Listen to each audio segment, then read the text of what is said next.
poder comenzar a... Ahí está. Ya. Vamos a orar por la palabra del Señor para que podamos estudiar. Hoy día nos tocaron hartos versículos, perdón, desde casi el 2 completo, ¿cierto? Desde el 14, ustedes estuvieron viendo el fin de semana, sí, el viernes pasado, estuvieron viendo solamente, bueno, no solamente, sino que igual es bastante contundente la venida del Espíritu Santo. Y ahora esto nos viene como la consecuencia de aquello, como el cumplimiento de la promesa, el cumplimiento de Hechos 1:8. Así que vamos ahora. Padre Celestial, te bendecimos, Señor, te agradecemos por tu palabra, porque ella siempre nos trae, Señor, esperanza, nos trae, Señor, recordar cuando tú nos llamaste, Señor, y también nos trae convicción de pecado, Padre amado, y nos ayuda a entender tus propósitos eternos también para nuestra vida. Bendice a mis hermanos, Señor, y que cada palabra, Señor, que compartamos en esta noche, cada opinión también, Señor, todo pueda ser guiado por tu Espíritu Santo y que tú nos hables, Señor, a través de tu palabra, una vez más, Padre amado. Bendice a mi hermana Gloria, a mi hermano Luis, al pastor, a Fabián, Señor, y todo lo sometemos delante de ti, Señor, para honra y gloria tuya. En el nombre de Jesús, amén. Amén. Entonces, aquí nos encontramos, ¿cierto?, con el sermón de Pedro. Y precisamente luego de que ocurrió este gran evento que ya había sido profetizado, no vamos a hablar todavía no vamos a hablar de que fue profetizado por David, ¿cierto?, en los Salmos y también por el profeta Joel, sino que primero que nada, esta palabra, esto es el cumplimiento de la profecía de nuestro Señor Jesucristo, ¿cierto?, que fue la promesa que les entregó a sus discípulos en Hechos 1:8, donde Él le dice, y recibiréis poder, pero recibiréis poder cuando haya venido sobre vosotros el Espíritu Santo, me seréis testigos en Jerusalén, en toda Judea, en Samaria y hasta lo último de la tierra. Y luego que viene, ¿cierto?, el Espíritu Santo sobre ellos, era un grupo de ¿cuánto? Desmuteen sus micrófonos, por favor. ¿De 100? ¿150? ¿130? ¿Quién da más? 120. 120, pero si le sumamos los 12, porque acá sale una cantidad y dice que eran 100, más sumándole los 12 serían 132. 132. ¿Cierto? Sí. Entonces, dice la palabra que ellos, cuando vino sobre ellos el Espíritu Santo, entonces todos aquellos que de alguna manera también estaban, observaron lo que sucedió sobre este grupo numeroso. La Biblia acá no especifica en el lugar donde se encontraban, porque igual era harta gente, ¿cierto? Pero lo que sí nos queda claro es que hubieron testigos oculares, no creyentes, inconversos, testigos de este derramamiento del Espíritu Santo y que también fueron testigos de estas lenguas que se les entregaron. Y la verdad es que también acá de los 12 dice que el que se levantó fue Pedro, porque empezaron a murmurar de que estaban borrachos.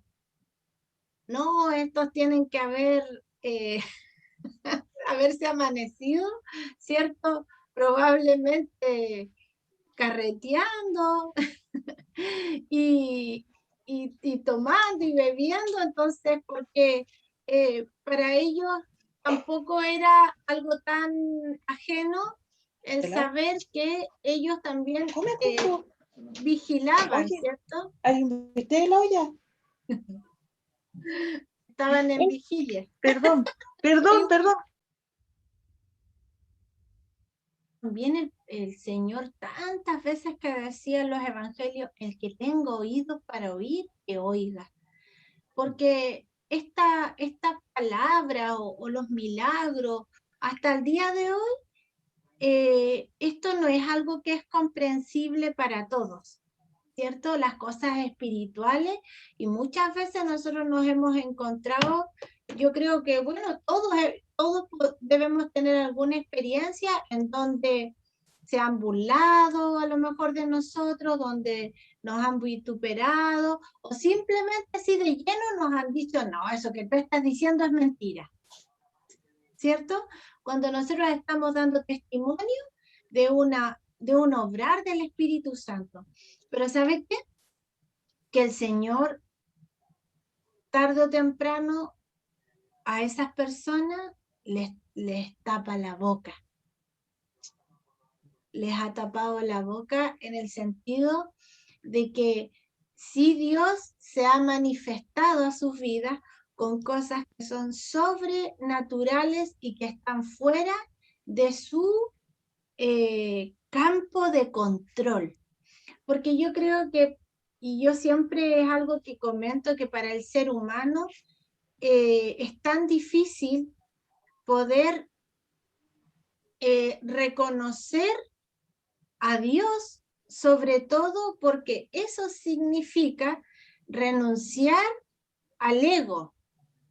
Y también ese renunciar al ego o a la autosuficiencia también nos lleva a dejar el control de todo a Dios, ¿cierto? A saber que Él está en control. Y eso que a nosotros como hijos suyos nos cuesta, sobre todo cuando estamos pasando por situaciones difíciles, situaciones de enfermedad o sobre problemas que son a veces problemas familiares que uno, por ejemplo, como lo que yo comentaba, que uno ya está agotado, entonces tú ya no sabes de qué manera, hay veces que uno ya no sabe de qué manera pedirle a Dios una solución, ¿cierto? Pero también eso nos habla de que muchas veces nosotros le pedimos a Dios, pero después agarramos la mochila y nos traemos esta mochila y no aprendemos a descansar en Dios y a dejarle literalmente así el control al Señor, el control de todo lo que sucede en nuestras vidas. Entonces aquí Pedro hace este llamado de atención y se levanta y les dice, hermanos, lo que ustedes, amigos, o lo que ustedes están pretendiendo o presumiendo o insinuando no es tal. Aquí no estamos borrachos. Aquí solamente se está cumpliendo y ahí él de lleno comienza a hablar del profeta Joel, ¿cierto? Pero yo decía que para que Pedro tuviera primero este valor de hablar, primero él estaba lleno del Espíritu Santo, ¿cierto? Y también Pedro estaba viendo cumplida la promesa del Señor Jesús. Y yo creo que este fue como el broche de oro en la vida de Pedro, que se recuerda lo que comentábamos unas semanas atrás con respecto a la negación de Pedro, que Pedro tomó el camino de la reconciliación, el camino del perdón, el camino, recuerde que la palabra dice que él lloró amargamente, pero esa amargura también nos trae humillación. Él se humilló Y no solo eso, sino que además él también pidió perdón y fue restaurado. Y como el broche de oro de su restauración, porque aquí ya no nos encontramos con este Pedro que siempre conocimos en los evangelios, que era un Pedro arrebatado, un Pedro que le gustaba, ¿cómo se llama? Ser tan, a veces, tan espontáneo. A veces la espontaneidad no es tan buena porque también nos lleva, yo a veces soy demasiado espontánea, parece. Entonces eso nos lleva a que nosotros a veces somos un poco ligeros al hablar, ¿cierto? O demasiado, entonces hay veces que eso también nos demanda un mayor tener un mayor dominio propio. El dominio propio también está de acuerdo con nuestro carácter, con nuestra personalidad, con nuestra espontaneidad.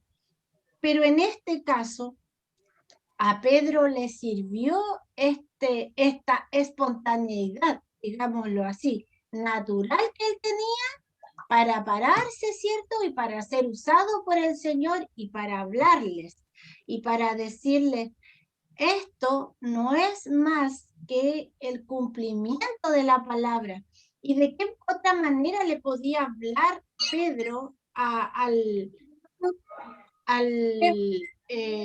¿cómo podríamos decirlo? A la concurrencia o a la gente que estaban ahí, sino por medio de lo que ellos conocían, ¿cierto? Si estos eran judíos, porque esto fue en Jerusalén.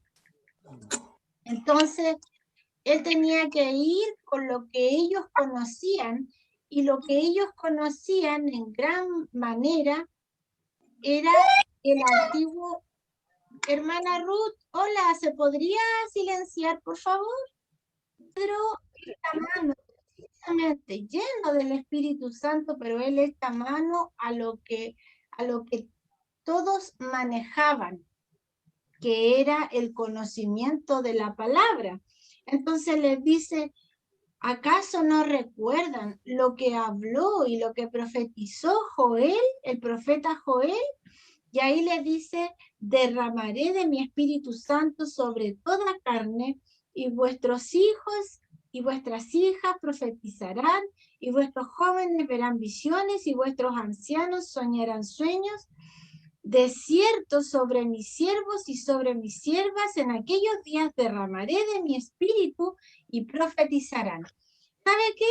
Aquí cuando hace esta mención de que los jóvenes, de que los siervos, las siervas y que los ancianos, no está más que dando aquí un margen de edad, podríamos decirlo, o un margen de personas sobre las cuales el Señor derramaría de su Espíritu Santo, porque el Espíritu Santo ya no iba a estar sujeto, como podríamos decirlo de alguna manera, como en la antigüedad era. Se recuerda que en el Antiguo Testamento el Espíritu Santo estaba sobre los profetas, sobre algunos siervos que el Señor escogía, y no era una constante. Entonces, pero acá Pedro les dice que esta profecía desde ahora en adelante se iba a cumplir, porque luego de la ascensión de Jesús, recuerdan que el Señor les dice a los discípulos y le hace esta promesa de que ellos iban a tener al Consolador, a este compañero, a este amigo, que él se iba, pero que ellos no quedarían solos, y que el Espíritu Santo iba a estar derramado sobre toda carne, pero esto no estamos hablando de toda carne en el sentido de todo el mundo, sin discriminación, sino sobre aquellos que han venido a los pies de Cristo. ¿Se entiende? Entonces aquí lo que Pedro le está diciendo por medio del profeta Joel es precisamente aquello, le está diciendo, ahora el Espíritu Santo no va a escoger solo a algunos. ¿Se entiende? Por eso que aquí muestra como una amplitud de que el Espíritu Santo puede usar tanto a un joven, a un niño, a un anciano, a un siervo, a una sierva, o sea, aquí está dando como un despliegue de personas. Eso quiere decir que a todo aquel que el Señor quiera usar, si pudiéramos decirlo de una manera, a lo mejor con un mensaje a lo mejor determinado, ¿cierto? Y muchas veces ha sucedido, ¿cierto? Que el Señor ha usado a distintas personas, niños, ancianos, mujeres, varones. El Señor usa a quien quiere, pero también eso es porque el Espíritu Santo mora en nosotros. Y si el Señor también quiere usar esta, esta manera a veces especial, que de pronto nosotros también hemos como, yo me atrevería a decir que como Alianza Cristiana y Misionera, también hemos tenido prudencia en este sentido, en cuanto a cuando se levanta, ¿cierto? Yo no quiero indicar a nadie con el dedo, pero como que se levanta un instrumento y te trae una profecía, ¿cierto? También estas cosas son con orden. Y que es factible que suceda, sí, es factible que suceda. Pero también tenemos que tener la conciencia de que el Espíritu Santo no solamente habla con mensajes proféticos o cosas especiales, como quisiéramos nosotros tomarlo de esta manera, sino que el Señor también, obviamente, cada vez que nosotros entregamos las buenas nuevas, ya estamos guiados, porque también la palabra dice, recuerda usted, no tengo la cita aquí, pero recuerda usted cuando la palabra dice de que en el mismo momento en que usted quiera hablar, el Espíritu Santo pondrá las palabras en su boca para que usted entregue el mensaje.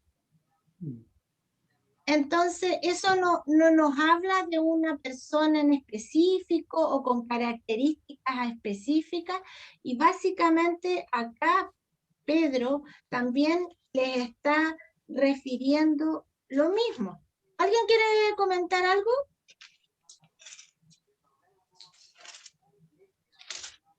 ¿Mm?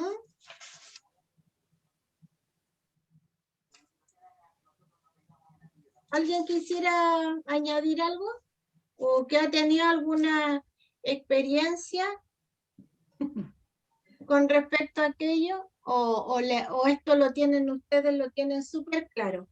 En la primera parte estamos aquí viendo de los primeros versículos de Hechos, desde el 14 al 21, pongamos. Estamos más o menos viendo de 14 al 20. Que estamos más o menos viendo la primera parte de este sermón de Pedro. ¿Alguna pregunta? ¿No? ¿Alguna, hermano Luis? Bueno, más que nada rescatar, yo creo, la valentía que tuvo Pedro, ¿cierto?, de levantarse y dar este sermón. Creo que hoy, en nuestros tiempos, y yo creo también dentro del libro de Hechos, que uno de los mayores problemas que encontramos de que por qué la gente no quiere entregar su vida a Cristo es por miedo a las persecuciones o también frente a la crítica de nuestra familia o nuestros trabajos, pero yo creo que ahí es un problema que existe hoy, y un problema bien... Y dentro del cristianismo igual pasa, o sea, nosotros como hijos del Señor, a veces yo creo que una de las cosas cuando nos encomiendan tareas dentro de los cristianos, también influye eso, quizá el que dirán, y dejamos que los demás hagan lo otro.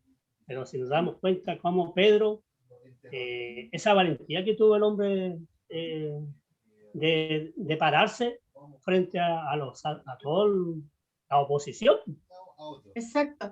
Además que recuerden ustedes que dentro de esa gente tiene que, más que seguro que estaba gente que le dijo, ¿y tú no eras uno de los amigos de Jesús?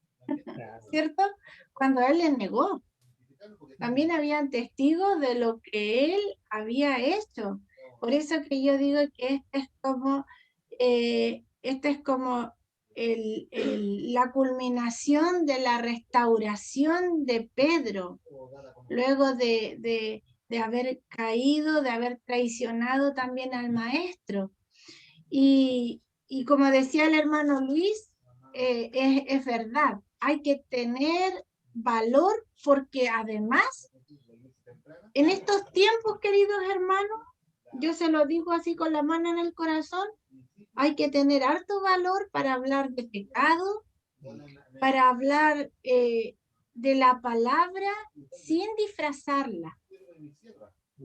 Hablar de pecado, hablar de la caída, hablar de infierno, hablar de perdición y no disfrazar la verdad, porque en estos últimos tiempos dice la palabra que hay muchos falsos profetas, pero lamentablemente la mayoría de estos falsos profetas se han levantado en este tiempo con este evangelio de la prosperidad. Es un evangelio que endulce el oído de la gente en el sentido de que es la verdad disfrazada, o mejor dicho, la mentira disfrazada de verdad. Así es la cosa. La mentira disfrazada de verdad, ¿en qué sentido? En que a usted le están tratando de decir que si usted sirve a Dios, esto es casi como un dame y te daré. O sea, como que usted todo lo que le dé a Dios en diezmo y todo eso, el Señor le va a retribuir en riquezas materiales. Y la palabra también nos dice que la bendición de Jehová es la que enriquece y que no añade tristeza con ello. Igual el Señor nos bendice de tantas maneras. O sea, el Señor, yo creo que usted lo ha vivido en carne propia y como dice su palabra, también se cumple donde no hemos visto justo desamparado ni su descendencia que mendigue pan. Pero estos evangelios que se han levantado en estos tiempos, en donde obviamente los que predican son los que más se llenan los bolsillos, pues, o sea, incluso de los mismos perigreses, digámoslo así. Es vender la cruz, literalmente. Pero eso me estoy yendo como a un extremo, porque también hemos visto, no en nuestra congregación, y espero que no lo veamos, que hay sobre todo congregaciones que ya llevan mucho tiempo y que sabe que cuando el pastor o la pastora o el hermano a veces que predica está hablando muy fuerte del adulterio o del pecado, de la fornicación o de la mentira, o de todo lo que habla la palabra, de que ellos no entrarán al reino de los cielos. Entonces nos falta que alguien se ofende. Entonces después le dicen, pastor, ¿sabe qué? Hacen un llamado de atención. Estuvo muy dura la palabra, pastor, usted nos dio palos hoy día. Pero ¿sabe qué?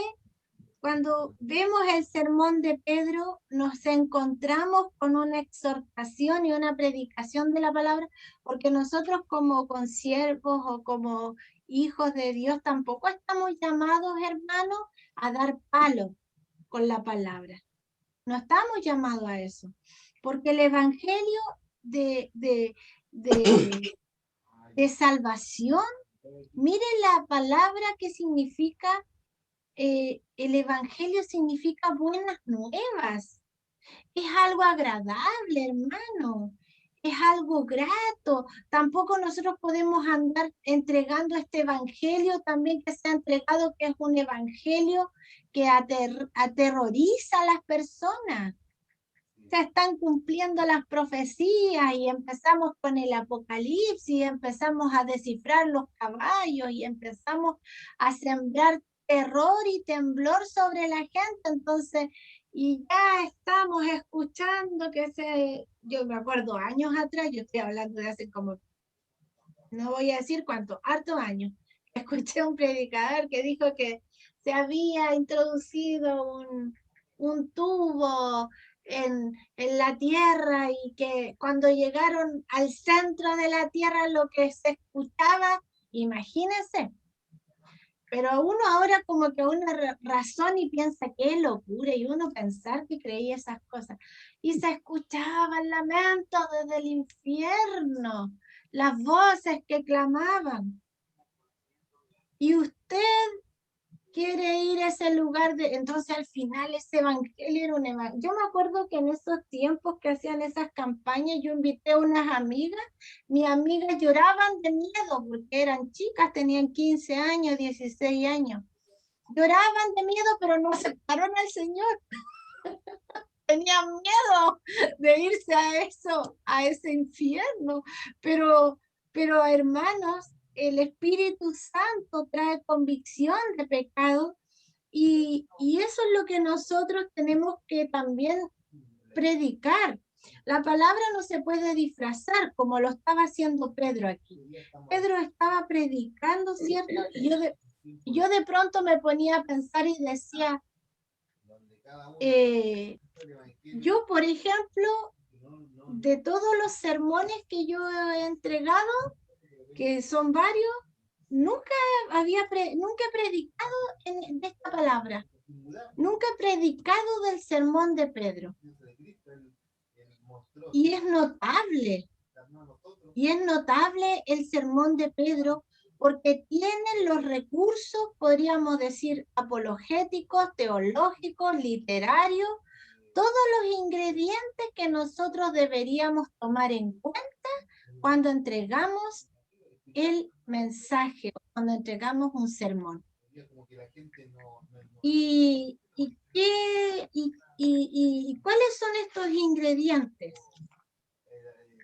Y aquí yo los tengo enumerados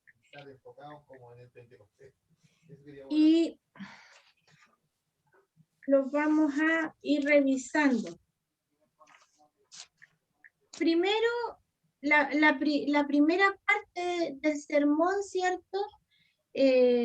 O de este párrafo que estamos analizando, estudiando, es primero su vida, la vida y ministerio de Jesús.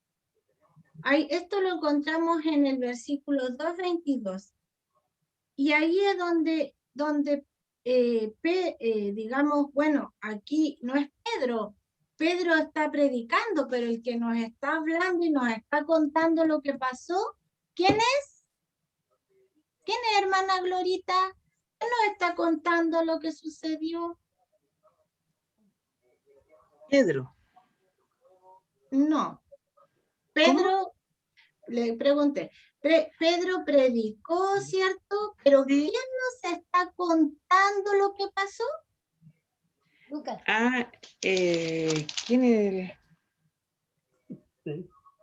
Lucas. Sí, muy bien.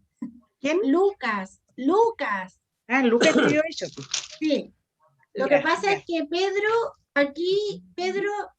no podríamos decirlo que el libro de hecho lo escribió Pedro, o que este discurso lo escribió Pedro, sino que Pedro lo ejecutó, pero el que lo escribió, el que nos está contando lo que pasó, es Lucas. Lucas, sí. ¿Sí? Entonces, primero aquí Lucas nos habla de que Pedro dio testimonio sobre Jesús. Primero habló de su vida y su ministerio. Y ahí con esto, ¿sabe usted había escuchado decir antes de que todo el Nuevo Testamento se respalda con el Antiguo Testamento? ¿Cierto? Nosotros no tenemos el Nuevo Testamento como algo aislado. No. Y de hecho nosotros muchas porciones de la palabra o del Antiguo Testamento están literalmente escritas en el Nuevo, ¿cierto? Salmos, algunos proverbios, alguna de Isaías también, bueno, del libro de Éxodo, de Génesis, de distintas partes, porque luego el mismo Pablo, por ejemplo, citan, ¿cierto? En los evangelios también nos encontramos con porciones de la palabra, porque Jesús, cada vez que confrontaba, ¿cierto?, a los fariseos, o por ejemplo cuando él se vio enfrentado a Satanás, recuerde usted de que el Nuevo Testamento no estaba escrito, ¿no? Entonces ellos estaban manos, aquí en el libro de Hechos tampoco estaba escrito. Entonces ellos siempre, cuando hablaban de la palabra, echaban mano ¿a qué? A la palabra misma, pero a lo que conocemos como el Antiguo Testamento, ¿cierto? O la Tanaj, podríamos decirlo así. Y entonces, número uno, Pedro primero da testimonio de su vida y ministerio. Y ahí le refiere Pedro y acredita el poder de Jesús, pero digamos, no un poder aislado, sino que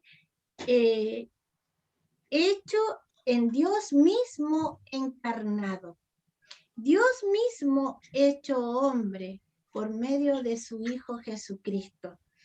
Entonces, este poder trajo para ellos señales, prodigios y milagros por medio de él, ¿cierto? Que realizó Dios, y eso le dice Pedro, Dios realizó entre ustedes, pero por medio de Jesucristo, realizó todo lo que ustedes pudieron ver como testimonio, o sea, ustedes lo vieron a él. También luego les dice su muerte, y en esta parte es donde yo creo que es como la parte más fuerte del sermón de Pedro. ¿Sabe por qué? Porque ahí es donde Pedro los confronta literalmente con su pecado y les dice, ustedes le entregaron. Ustedes estaban allí gritando, crucifícanle. Y cuando yo me ponía a meditar en esto, yo pensaba entre mí, nosotros siempre decimos, ¿cierto? Y a veces exhortamos, y no está malo, pero siempre decimos que Él tomó mi lugar, ¿cierto? Y eso es así. Yo debía haber pagado por mis pecados, o sea, yo debía haber sido azotada, abofeteada, crucificada, porque él cargó en la cruz. Pero ¿sabe qué? Aquí cuando Pedro le habla a esta multitud de la muerte de Jesús, les dice literalmente, ustedes le entregaron. Y sabe que yo nunca me había puesto en esa como pecadora, que yo también soy parte de esos que le entregaron.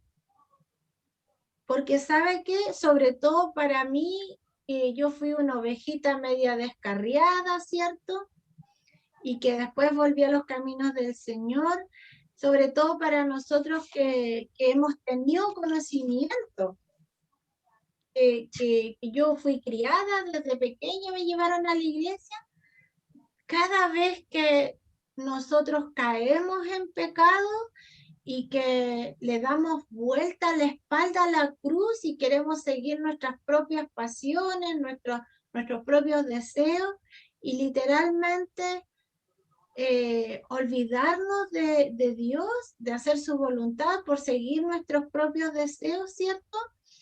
Cada vez que hacemos eso, nosotros le estamos entregando. Le estamos crucificando una vez más. Estamos, ¿cómo podría decirlo? Estamos despreciando el sacrificio de la cruz. Y cada vez que nosotros, imagínense, yo estuve descarriada por 12 años. 12 años, no es menor.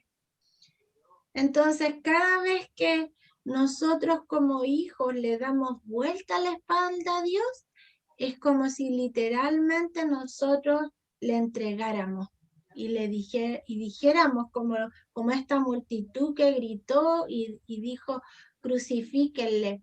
¿Es por qué? Porque ellos negaron todo lo que el Señor había hecho con ellos. Recuérdese usted que muchos de ellos le seguían solo, como decíamos el otro día, por los milagros de los panes y los peces. Le seguían por lo que podían conseguir de él, o le seguían para que él les sanara, o les solucionara sus problemas. ¿Y sabe qué? Esto no es ajeno para nuestros días. Mucha gente en este tiempo, hermano querido, lamentablemente, quiere seguir a Dios, pero para que Dios le solucione sus problemas. Pero no para tener una relación con Dios. No para llevar la cruz con Él. No están dispuestos. Muchos no están dispuestos. Pero este mensaje, cuando yo pienso en aquello, es tan potente, queridos hermanos, hasta el día de hoy para nosotros también. Es tan impactante, y yo cuando leí esta parte decía, realmente cómo no iba a venir este reconocimiento y esta convicción de pecado, de lo que habían hecho, de haber entregado al maestro, porque recuerde usted que después que el Señor fue crucificado, al tercer día resucitó, y él estuvo 40 días entre ellos, y dice la palabra que mucha gente le vio.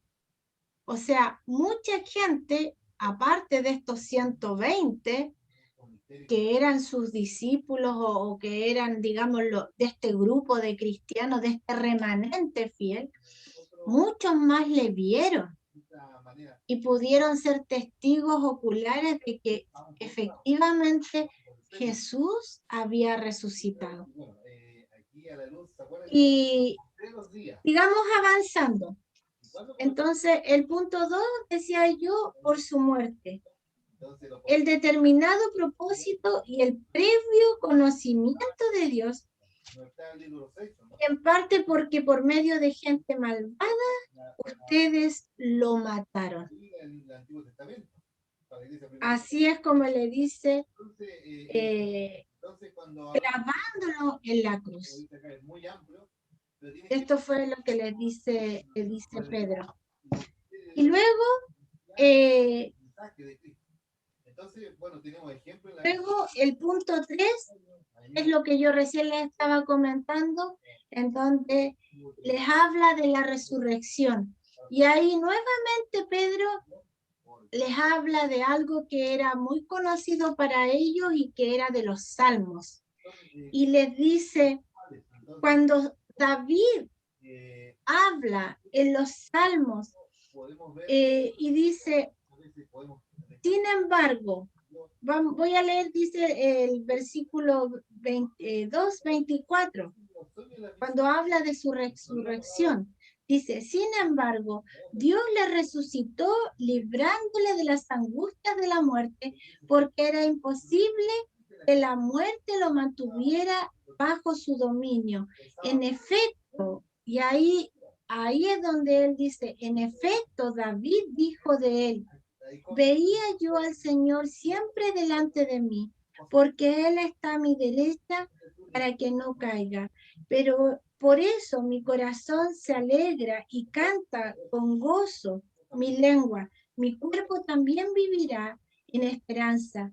No dejarás que mi vida termine en el sepulcro, ni permitirás que tu santo sufra corrupción. Me has dado a conocer los caminos de la vida, me llenarás de alegría. Y esto se encuentra en el Salmo 16, perdón. Esta palabra se encuentra en el Salmo 16. Esto que Pedro les habla y les dice, sin duda, cuando David habló de que su cuerpo no iba a ver la muerte, no se estaba refiriendo a su propia persona, sino que se estaba refiriendo al que vendría del linaje de David, al Mesías.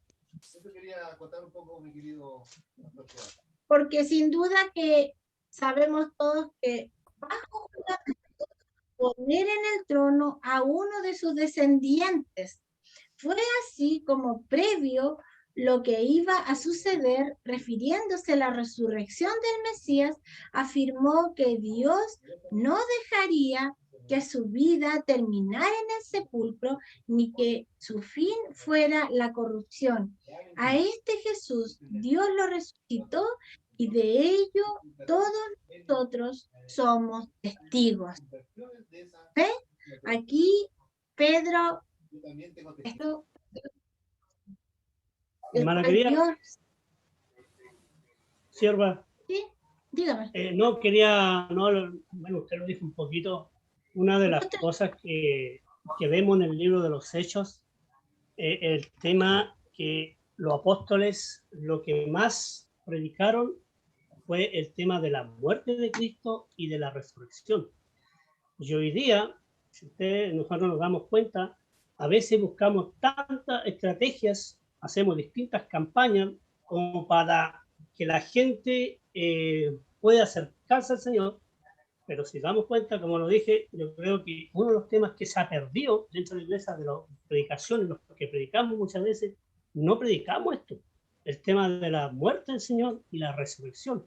Ahora, una de las cosas que, bueno, un escritor, Wesley, Charles Wesley, sí, él, una de las cosas que él hacía cuando se trasladaba a predicar a otros lugares, él se enfocaba en predicarle en cuanto a la ley. ¿Para qué? Para que ellos se dieran cuenta de la situación que estaban viviendo ellos mismos, o sea, el tema del pecado, para que se dieran cuenta. Y de ahí, Wesley se dice que este hombre, una vez que ellos buscaban esa convicción, entendían esa convicción de pecado, él se trasladaba a la gracia. Y él siempre también decía que él era pecador. Esa era una de las características también de Wesley. Él nunca se caracteriza de Wesley, que él cada vez que predicaba, él también se decía, yo soy pecador. O sea, él nunca predicó este evangelio como legalista o como enajenado de la realidad.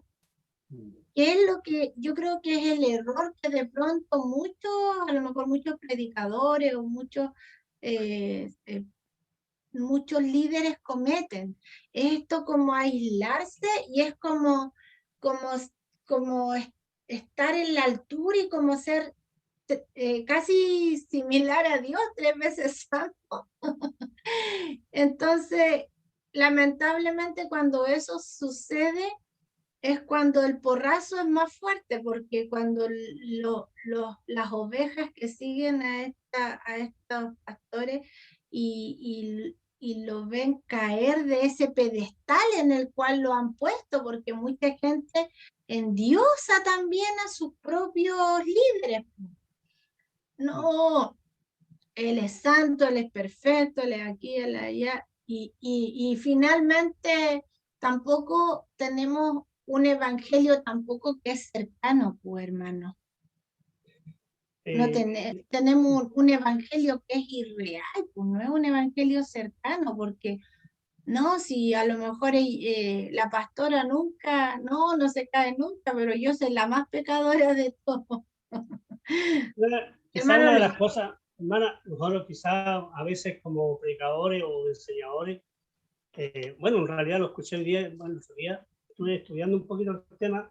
Uno de los mayores problemas, lo que usted dice, es por qué a veces como predicadores, enseñadores, nos vamos en la volada, pongámoslo así, porque a veces predicamos más de los libros, que no es malo, pero sacamos muchas ideas de los libros, pero no sacamos el tema de la Biblia. O sea, el tema que yo escuché el otro día, el predicador que hablaba, hoy día se ha ido perdiendo la predicación de la Biblia y nos estamos enfocando mucho, por ejemplo, ya John MacArthur, no sé, cualquier... John Stott. Ya cualquiera, pero no estamos enfocando el tema del estudio de la Biblia nosotros como hijos del Señor. Somos perezosos en el tema de estudiar la Biblia. Entonces, claro, ¿qué pasa cuando cometemos ese tema de meternos tanto en los materiales que al final nosotros, por ejemplo, si yo quiero estudiar algo, me voy al libro primero y ya el hecho de estar dentro, de entregar un tema después, ya vengo con la idea de lo que el autor está diciendo del libro, pero no lo que la Biblia está diciendo. Entonces exacto, ahí a veces estamos, por eso quizá a veces hay poco... Cerramos como dice la palabra porque ignoramos claro, la escritura, porque vendemos como con un, como dice, es como lo mismo cuando nos hablan de alguien sin que nosotros lo conozcamos en persona. Y más encima nos hablan mal de esa persona. Entonces nosotros ya vamos con una opinión. Claro. Yo creo que a todos nos ha pasado. Entonces, sí, a veces vamos como con un estigma sobre aquella persona y cuando lo conocemos ya nos cae mal. Ni siquiera le hemos dado la oportunidad a que se presente o a conocerlo nosotros en persona, sino que ya vamos con una predeterminación claro, de un concepto ya predeterminado. Y eso es justamente lo que está comentando usted, hermano Luis, que lo encuentro muy cierto, es muy cierto. Claro. Porque la palabra, como decía yo la verdad es que para poder, igual saqué los puntos más importantes de este libro guía, pero la verdad es que traté de echar mano a hartos recursos, como para tener un espectro bien amplio, incluso de un predicador que es judío mesiánico. Y para tener como este espectro, un abanico más amplio de lo que es realmente el análisis de la palabra, de estos versículos. Pero vamos a seguir adelante. Sobre todo cuando estamos hablando, ¿cierto?, de esto, de la resurrección, y no podemos dejar de lado, ¿cierto?, la cruz, y no podemos predicar la cruz sin la resurrección, porque si no, automáticamente estamos quitándole valor a la cruz. Y es que nosotros tenemos, como decía usted, esta predisposición y esto que nos marcó tanto, sin tener nada en contra de los católicos, pero esta predisposición de esta cruz, que siempre está presente, pero que se exalta de tal manera que no se da lado y siempre esta imagen de este Cristo sufriente, sangrando, colgado en la cruz, pero para nosotros como hijos de Dios, la victoria de la cruz es lo supremo. Porque si no fuera porque Cristo resucitó, no estaríamos aquí reunidos, pues hermanos queridos. Si no hubiera sido porque Él venció la muerte. O sea, la cruz fue el medio, ¿cierto? Por el cual el Señor fue entregado, pero Él venció la muerte y eso nos trae victoria. Entonces nosotros no nos podemos quedar, eso también pasa sobre todo cuando se celebra Semana Santa, ¿cierto? Como que se le da tanta connotación a la cruz y imagínense, yo creo que todos ustedes han visto la Pasión de Cristo.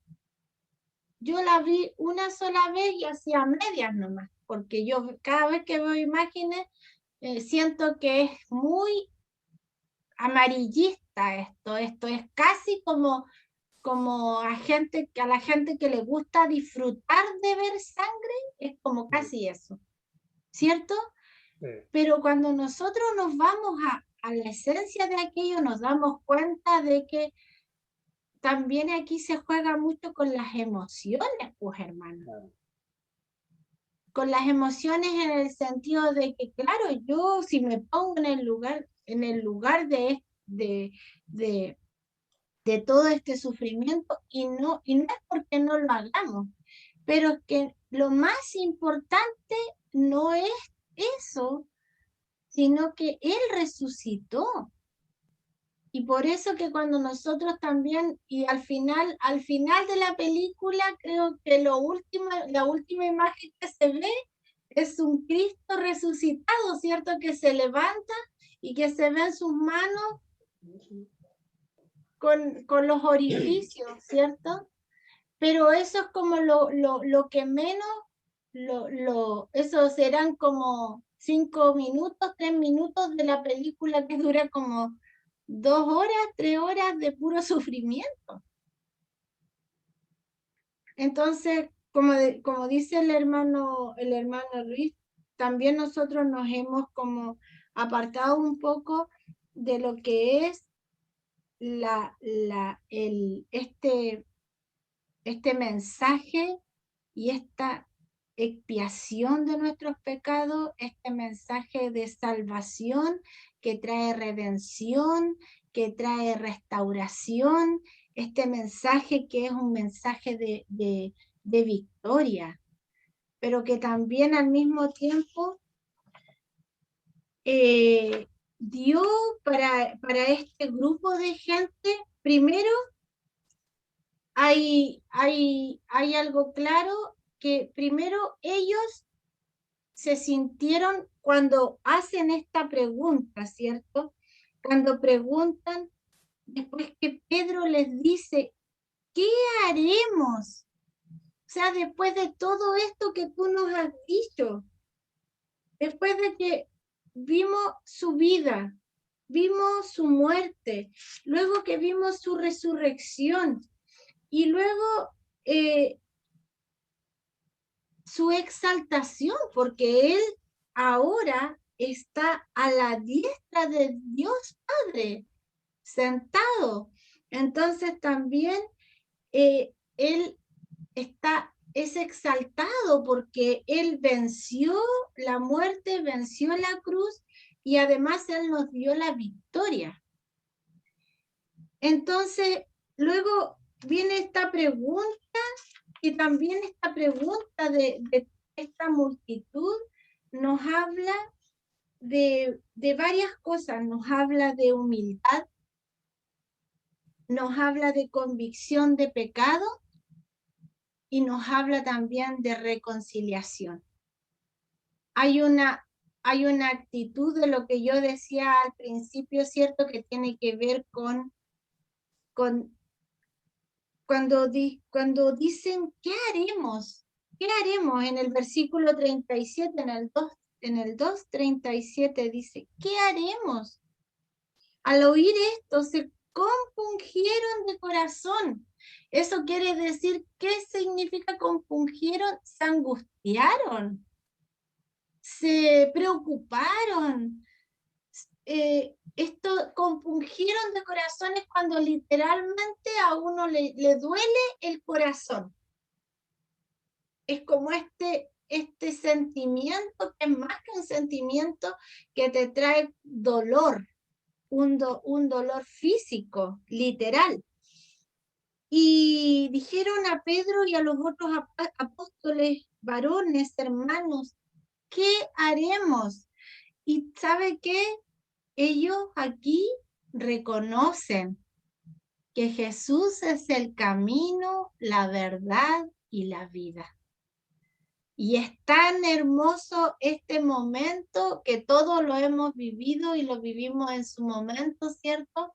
Cuando el Señor se reveló a nuestras vidas con este mensaje de salvación y además trajo a nosotros convicción de pecado.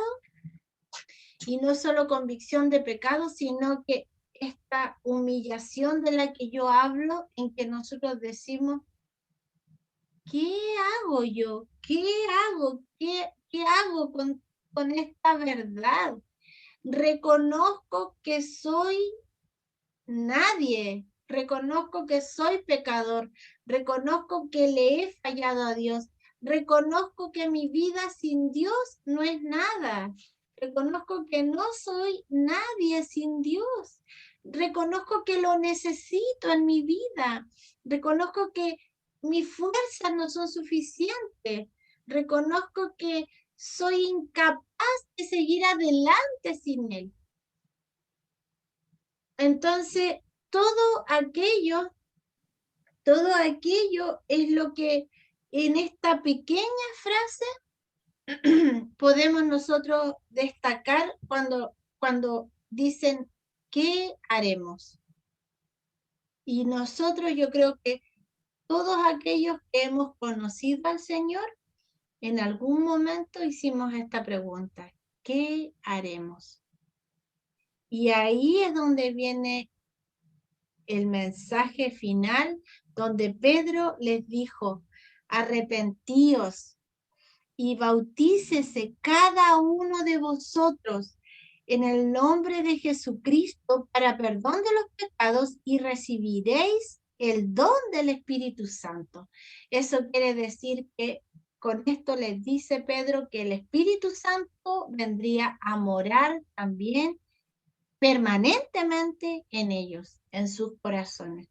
Y es lo que también nos ha sucedido a cada uno de nosotros, ¿cierto? Cuando hemos aceptado al Señor, el Espíritu Santo viene a morar a nosotros. Pero ¿sabe qué? Para Pedro no era fácil decirle a los judíos, bautícese. ¿Por qué no era fácil decirle, bautícese, pero bautícese en el nombre de Jesucristo? ¿Por qué esto de alguna manera a mí por lo menos me causa ruido? Porque en nuestro contexto y en nuestra cultura esto no tiene mayor connotación, podríamos decirlo. Mire, voy a darle un detalle, una pista. Quizás si nosotros esto mismo lo estuviéramos predicando solo con católicos. ¿Por qué cree usted que para los judíos que le dijeran arrepentíos y bautícese cada uno de vosotros en el nombre de Jesucristo?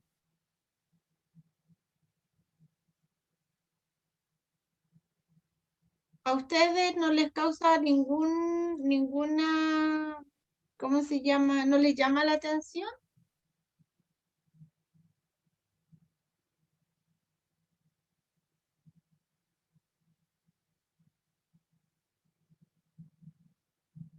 ¿Usted cree que para los judíos era desconocido esto de bautizarse?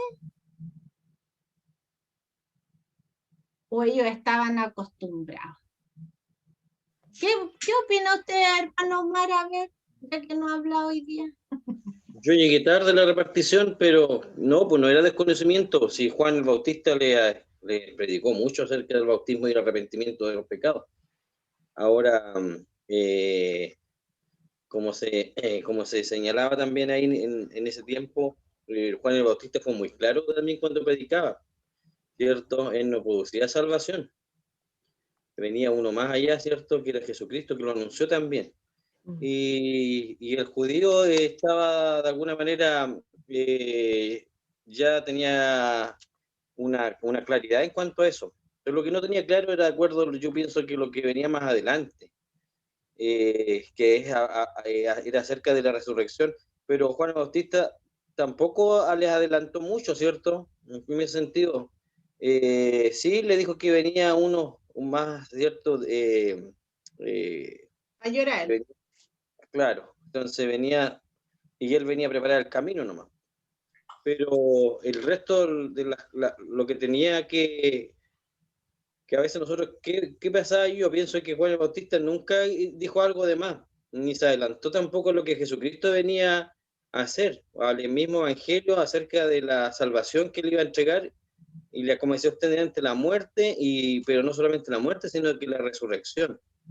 Y en eso yo creo que también se centró mucho Juan el Bautista. En lo que a veces uno quiere como entrar en otra área. Y venía Juan el Bautista con su misión, con su tarea, y lo que le correspondía a Jesucristo era la parte, digamos, una de las cosas más importantes. Pero Juan el Bautista, obviamente, que vino a anunciar, ¿cierto?, lo que significaba el bautismo, lo que era, y no había duda de eso. Más adelante, claro, yo creo que el judío igual le costó un poco, pastora, hermano, pienso del bautismo, digamos, del Espíritu Santo, y por eso decía que él no era digno de desatar, ¿cierto?, el calzado, porque venía uno mucho más grande que él, e incluso lo que le preguntaban que quién era, y después también había como un poco de confusión. Yo creo que Jesucristo aclaró todas esas dudas que tenían ellos.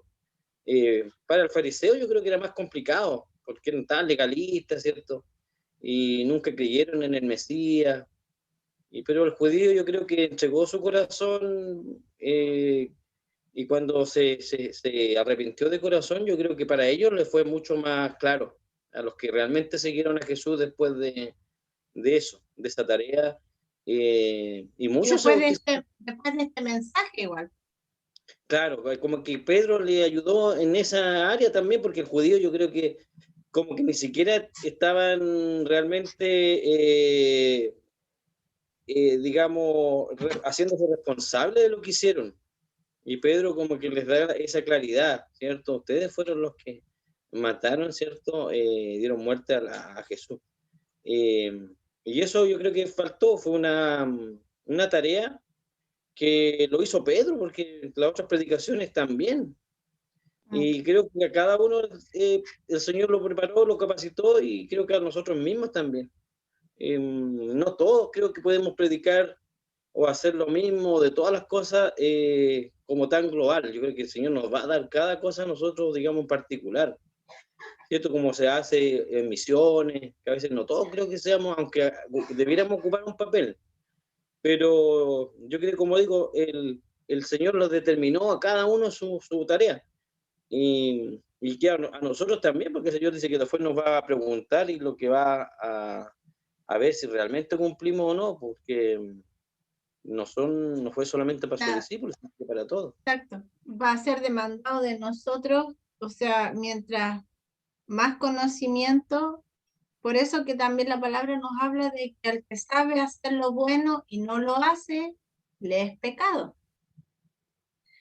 Pero yo iba a ir más allá en el sentido de que el judío de por sí, por cultura, ellos tienen tienen por costumbre, por cultura, bautizarse.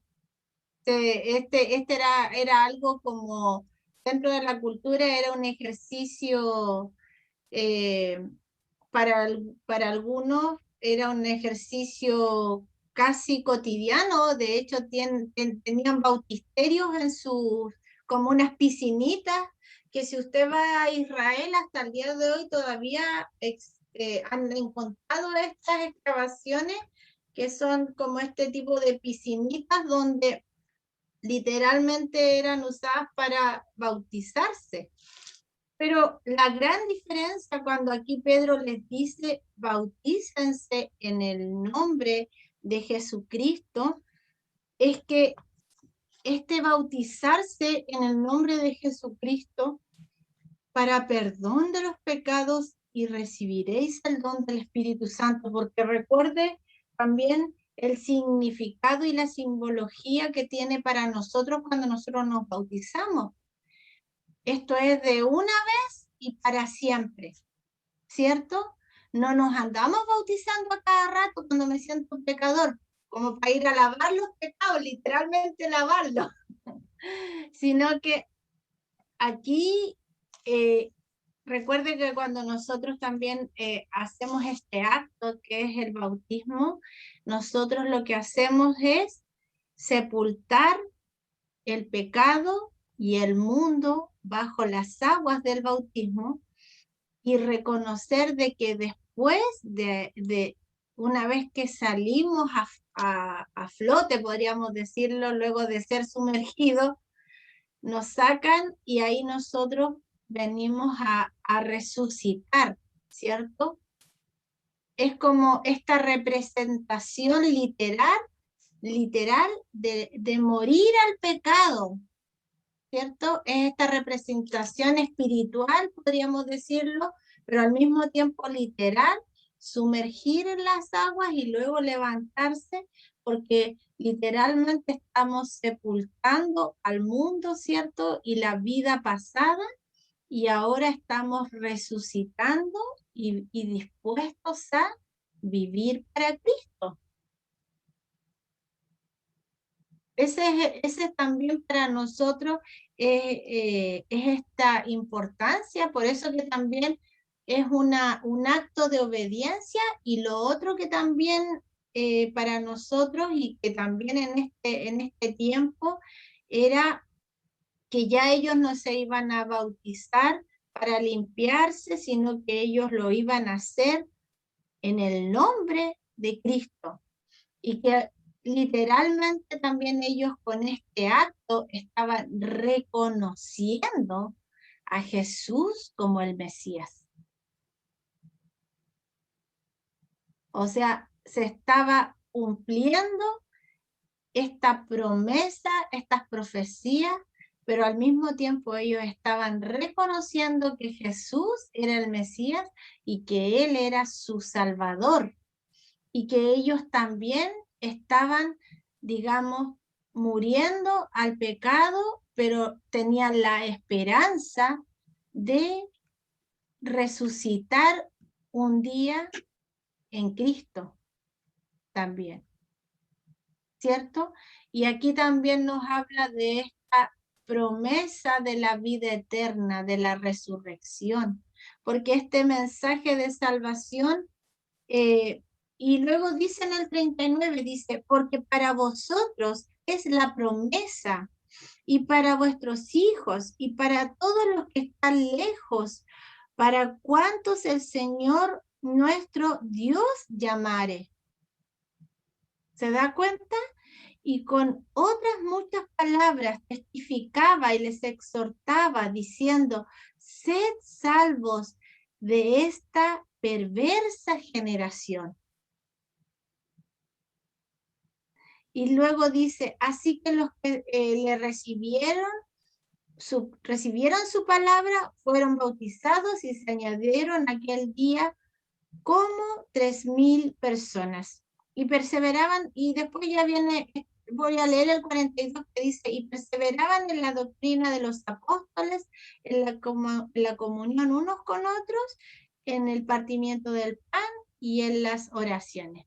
Y este versículo es el primer versículo de la próxima clase. Para todos aquellos que se sumaron ya no eran, empezamos con 120 más 12 y ahora más 3000.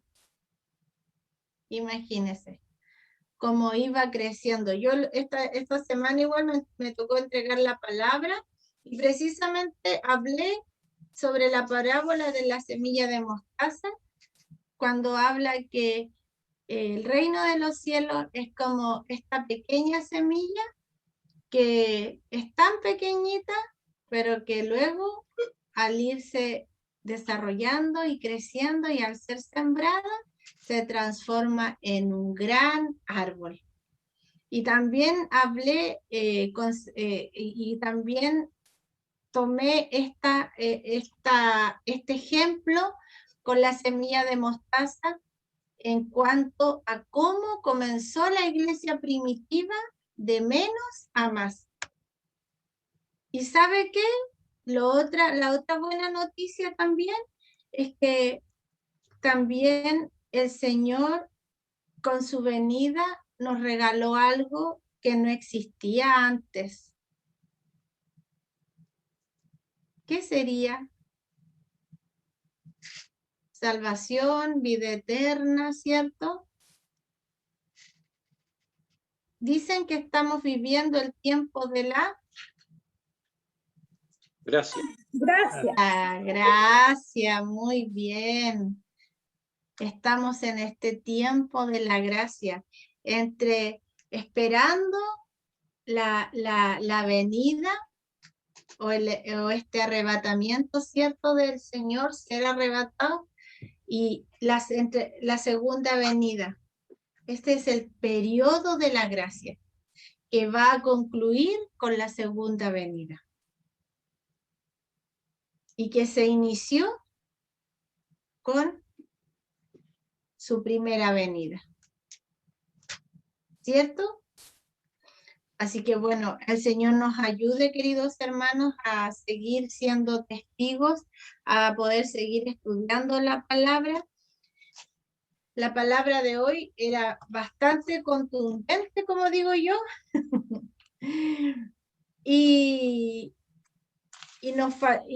aún no terminamos, bueno, al final sí concluimos con el último versículo, en donde nos habla, en el 42 ya nos está hablando de que todos estos que se convirtieron y que aceptaron al Señor fueron y formaron parte de esta nueva comunidad de la fe, ¿cierto?